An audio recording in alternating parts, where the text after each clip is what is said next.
Hello everyone, my name is Auro and welcome to the 23rd devlog of More to Glory 2, a turn-based gladiator roguelike.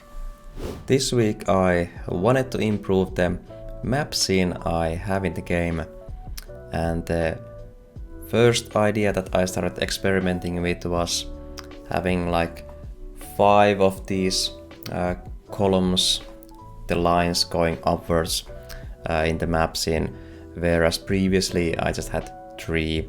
Thanks to the flexibility of the code I had written before, it was a very quick and simple change to adjust the amount of the columns, and while obviously it visually doesn't look very nice at this point, functionally it almost worked out of the box. After testing it out a bit, I quite quickly got the feeling that 5 columns was maybe a bit too much, at least I felt so, but 4 felt a kind of like a nice in-between between the 3 I had before and the 5 I was experimenting with. So yeah, I decided let's go with 4. While doing this, I also did some fixes that you won't maybe notice so easily, adjusting the spread and likelihood of the like map nodes. So for example, there won't be 2 shops connected to each other, and also the connector lines between the columns are a bit better now, and yeah, stuff like that. Then I also wanted to improve the icons of the nodes on the map, and basically I didn't have like any one set idea, so basically I just threw some assets on the map that I had from before, and yeah, just tried to see what looks best, which is how I ended up with these icons that you are seeing now. Now that that was done, I felt like the map was feeling a bit naked, so to say. There's a lot of just empty space there, like this paper background, so I wanted to add some scenery there. The first thing I did was add some code to get like the center position between the dots on the map. Then I used that information to place some drawn scenery on those locations. Hey, that's not a bad start, right? I also played around with scaling the scenery assets a bit, and also having like these checks to not place the scenery assets in spots where it's too tight and so on. But one issue I still constantly had was having the scenery assets intersect with the lines I have going around on the map. But with some math and over-engineering my code, things started getting better. I also tried reversing some of the assets like the X scale, but that didn't really look so good in my opinion, especially when some of the shadows are like in different directions then, so yeah, I decided not to go with that feature. Then I also placed some assets on the like edges of the map, so kind of like between the dots but on the outer edge. It's starting to look quite a bit cramped though, so I also had to adjust some probabilities of how often they will get spawned and things like that. Finding a nice balance did take quite a bit of time actually, just playing around with the different settings I had introduced in the code, and yeah, just seeing what looked and felt good. While doing this, I also got the feeling that okay, maybe it would have been quite a bit faster to just like make something like 20 or so pre-generated maps and then just loop those within the game. I think that probably would have been an okay choice as well. And yeah, would have been less headache and less work, but hey, procedural generation is always fun, and it was decently fun to make also.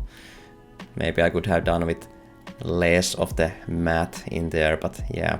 With everything said, there was a point when I had to stop working on the map scenery, but I am quite happy with the end result I got. There is still room for improvement, but I mean, nothing is ever perfect, so I think this will do just fine, and some things I will still work with the map, but at this point I am happy with what I got. Next, I decided to start working on one annoying problem I have had in the game, and that is surprisingly again related to tooltips. So one issue I have had is that for example, let's take a situation where you're targeting a skill and you're moving your mouse to find the target, but there's also a lot of stuff on the battlefield, like fires and barrels and blood and whatnot. So for each of those elements I am also showing a tooltip, because of course sometimes you want to know what the fire does when you step on it, so it's handy to show a tooltip for that fire. But when you're targeting a skill and want to find the enemy, it's maybe not quite so handy to get all these tooltips about the fires next to the unit when you just want to find the unit on the battlefield. So I wanted to do something about that. There were a lot of options I considered, like delaying the tooltip, having a toggle button for the tooltips, this like hold to show kind of feature for the tooltips, some locking mechanisms for the tooltips, cycling tooltips, locked location tooltips, and all different kinds of solutions, and I really came to the conclusion that there really is no perfect solution, at least not in my game. And I mean, I could make a whole another video about this, but I won't bore you with all the details. So basically at this point what I went with was basically having like a toggle button, so you can just hide the tooltips while you're selecting target, or just don't show them at all on the battlefield. And then I also have like a separate feature you can use, is like the hold a button for tooltips. So if you're holding that button, then you will see the tooltips, and if you're not holding it, then you won't see it. And also like as an additional feature, I had a delay option for the tooltips. So if you prefer for the tooltips not to be instant, that is something also that you can adjust in the settings.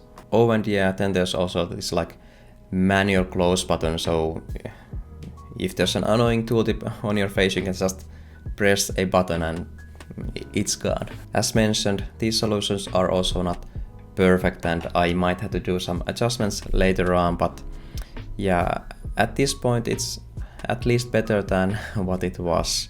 While I was working on the tooltips, I also decided to add some other improvements, like for example some elements or like objects in the game that open a tooltip, those have like a specific place where the tooltip will open, so it's not so in the way of like what you're likely to interact with in the current window, so it's like out of the way, so to say.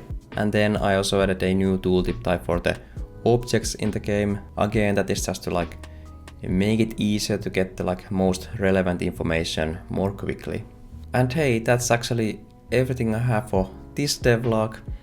As per usual, I would love to hear your thoughts, opinions, suggestions, ideas, everything of that sort, and let me know what you think about what I did in this devlog and stuff like that.